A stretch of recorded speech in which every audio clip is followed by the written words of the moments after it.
বন্ধুরা, এটি আমার একটি আমেরিকান রেড পালমার আম গাছ। এর আগেও এই গাছটির একটি ভিডিও আমি তোমাদের দেখিয়েছি।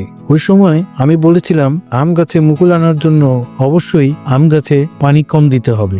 তাই দেখতে পাচ্ছ কম পানি দেওয়ার কারণে আমার এই ছোট গাছেই মুকুল চলে আসছে।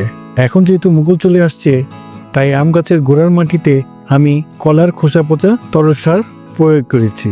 কারণ এই সময় গাছে প্রচুর পরিমাণে পটাশের ঘাটতি থাকে, আর পর্যাপ্ত পরিমাণ পটাশ যদি গাছ পায় তাহলে গাছ ভর্তি মুকুল আসবে এবং অধিক হারে আমরা ফলন পাব। আর এখন থেকে আমরা সবসময় গাছের গোড়ার মাটিকে হালকা ভিজা ভিজা রাখবো, কিন্তু অতিরিক্ত পানি দিব না, তাহলেই গাছে প্রচুর ফলন আসবে।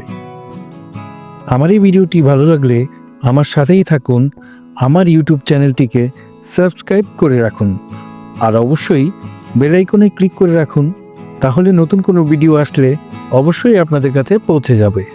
ধন্যবাদ।